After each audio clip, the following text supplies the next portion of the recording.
Well, hello, everyone, and welcome back to the Rewilded Wellness Podcast. I'm your host, Lydia Joy. We are just a little bit over a week into spring, and I don't know about you, but it has been a welcome arrival, even if it's felt a little slower, maybe a little heavier than usual. We had a tough winter here in the north. Many of you can relate. I have been busy out in the garden as much as possible. All my current beds are prepped. My cool season crops are already in. I'm waiting on that last frost date so I can plant even more. My little seed packets are waiting. Got a lot of little seedlings gearing up as well. And today I'm planning on getting into the woods for some early nettles because I've been noticing them really coming back. But before I go and do all the things, I wanted to sit down and talk to you about something that I've been noticing with a lot of people lately. This feeling of not quite as energized as they expected to feel now that spring is here. People are really looking forward to this season, especially if you live in the north, and are finding it harder than they thought. And I hear this pretty much every year, believe it or not, but I'm hearing it a little bit more right now, especially from people who have been dealing with more of a chronic health patterns, chronic health conditions, and people, again, like those of us who live here in the north. Of course, I'm in Southeast Pennsylvania, just for context. And there is a specific physiological reason for it that I don't think we're talking about enough. So I want to get into that today.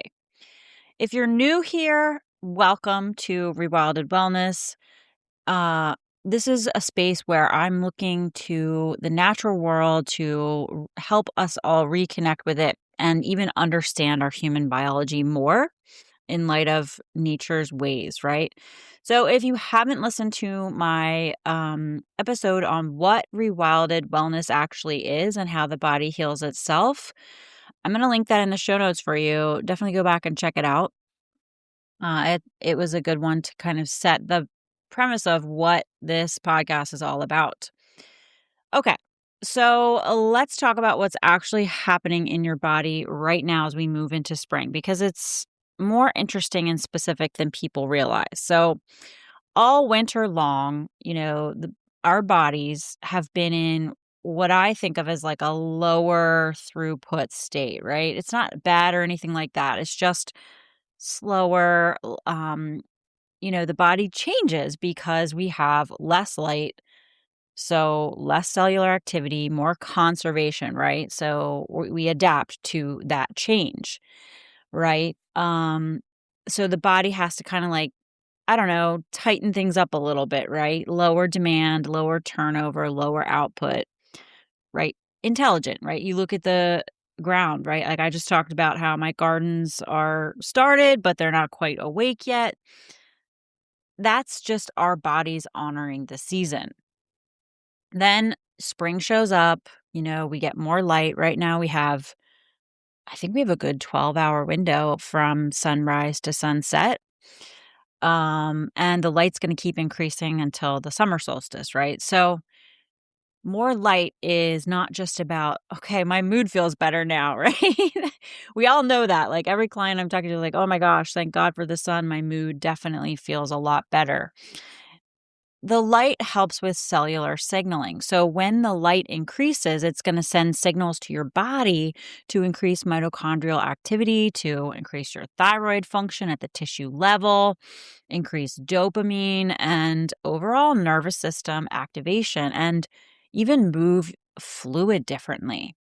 So your body basically gets the message, okay, we're turning things back on. We're waking up, right? And that sounds great. That's what we've been waiting for all winter. But most people don't understand, this is the heart of what I want to talk about today, is that turning things back on means your body starts moving what was sitting still all winter, right? So, and this can vary from person to person, especially if you've been in a chronic health scenario in your body for years, right? You just don't have those reserves, that voltage, that charge, right? So what's going to happen is, all these things start moving, right? Metabolic byproducts, inflammatory debris, stored stress chemistry, maybe stagnant fluid. Um, and all of that movement, all of that ramp up requires minerals, specifically sodium, salt for your extracellular fluid and your blood volume, and then potassium for that intracellular function for your muscles to relax. Then we need magnesium, of course, right, for ATP production, nervous system regulation, so many things. So if those minerals aren't, you aren't getting sufficient minerals, um, and most people coming out of winter are already in like a chronic burnout pattern to some degree that I work with, that I speak to. And so the signal to increase output is there, right? Spring is here, the light is here, your body got the message, but the resources to support that shift are not there yet. And so your system can be in this like strange in between state, like trying to mobilize, right? Maybe not able to as well as you would like, not clearing efficiently, right? Not able to sustain that increased activity it's wanting to and trying to step into. And that's when you feel it. You're more tired than you think you should be, or more tense, especially in your neck and shoulders and jaw, maybe more on edge, or even having like that held, guarded feeling you can't quite shake. A lot of people are like, why do I get an afternoon crash? They think it comes out of nowhere. That's just running out of usable electrolytes for the level of activity your body is trying to step into.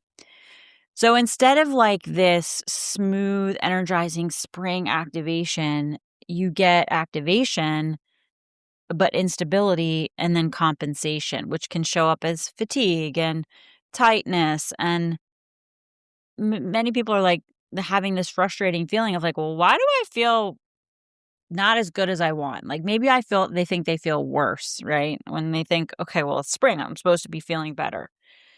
The bottom line is like your body is trying to shift into a higher gear, but your fuel tank isn't matching it, for a simple analogy, right?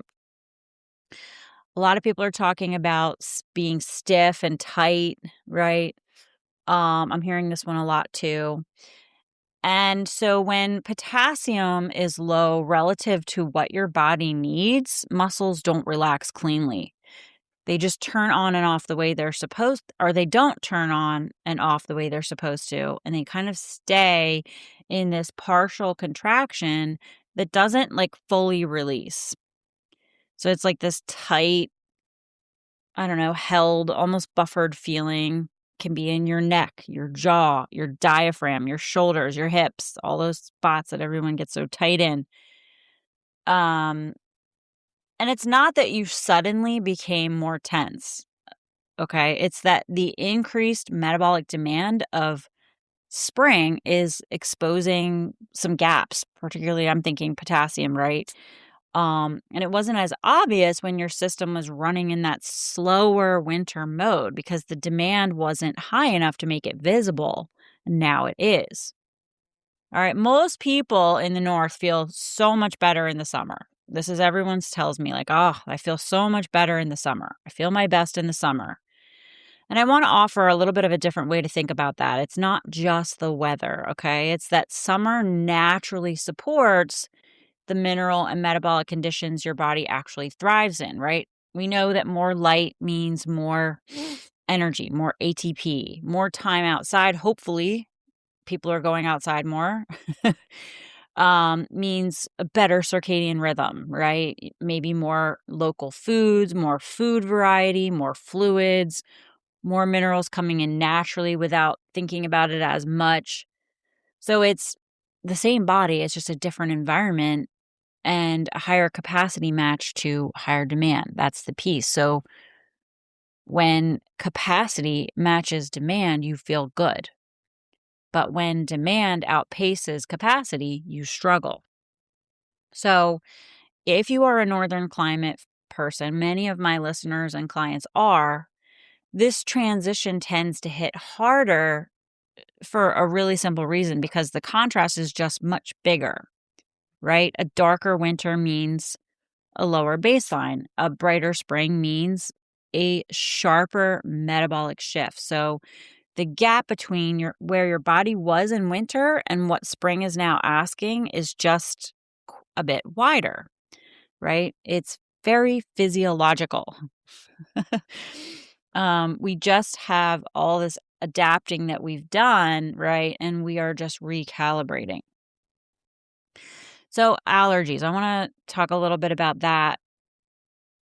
I kind of alluded to this in an episode I did a while back in Pisces season on lymphatic flow and so on and so forth, trying to help people understand like how we move through the year. But I want to talk about seasonal allergies because a lot of people think, and you may or may not get true seasonal allergies, but you may struggle. And a lot of people think spring allergies are just about like all the pollen's coming out suddenly, right?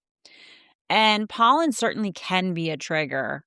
Um, but what determines how your body responds to that trigger has a lot to do with what's going on inside your body, your barrier integrity, your gut lining, even your respiratory lining, your immune signaling, and your ability to clear histamine. And, you know, there's a lot of things that go into that for each of us are all in different places, right? But it does depend on minerals, right? We need magnesium, potassium, we need all these minerals to help the body as we are being exposed to these environmental things, right? So a lot of people coming out of winter and, their thyroid has slowed down naturally speaking, like it's just kind of a normal thing for the system to slow down in the winter to restore. Um, so a lot of times, people will have low tissue potassium. And so, your cells don't regulate super well. So then, there's issues with inflammation. Like this increase in histamine clearance becomes less efficient.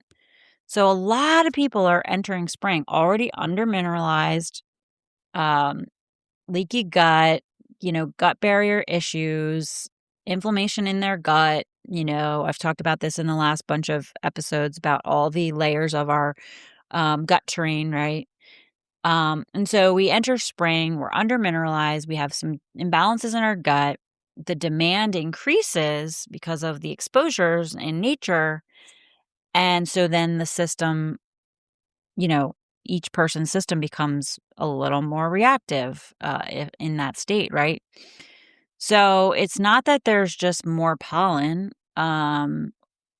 It's that your terrain isn't resourced to handle it the way it would be if your minerals were robust, your voltage was really good, your gut was a little more integral, right? So I've spent a lot of time in the last few months really like building my terrain map to help you all understand like these layers of your body um, for that very reason. So we can understand how we navigate life season by season, as well as just like what's really going on in our individual terrains. So what do we do with all of this, right? Spring isn't just about more light, more things growing, more energy. It's actually increasing the metabolic demand, and it does require higher mineral support, especially those intracellular minerals like potassium. And most people miss that. They get into this whole thing of like, all right, I need to eat lighter. I need to do a detox, right? Definitely moving more, getting outside more, and those things do help. However, if your mineral substrate isn't there, the underlying energy you need isn't there, too much of that too fast can actually make you feel worse, right? Because you're increasing demand on a system that's already under-resourced. So there's a lot of layers to this, of course, but when you begin to support the minerals, getting a lot more support from sodium, potassium, magnesium, for example, those are kind of I always have to talk about this with everyone. Obviously, there's more, but when you're getting that adequate charge from those minerals, it's going to help the shift that your body's trying to make in spring, right? Your experience will change, tension will drop, energy will smooth out. Your body will stop holding so much tension and start moving more easily. And that's what, mineral support actually does. It doesn't we don't want to think about it in terms of like forcing change. We want to think about it in terms of creating conditions for your body to do what it was designed to do seasonally without compensating, without like holding all this tension, or without, that exhausted, wired, tired feeling that a lot of people get that makes spring a lot harder than it needs to be.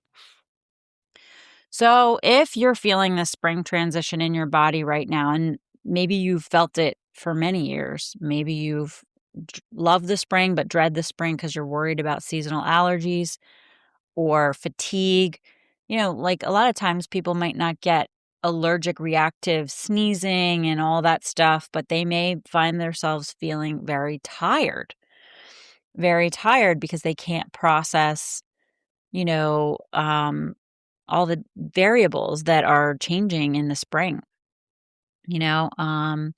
So this is the kind of work we do in my minerals and microbes client work. I'm looking at a hair tissue mineral analysis to see kind of your nervous system stability, your mineral patterns, relative to seasonal demand, but like obviously this stretches beyond just season to season. It goes into all of your life, right? So we can build support that matches what your body is genuinely needing to do, right? Not some generic protocol, but terrain specific work that really respects where your body is at right now and what this current season is asking of you.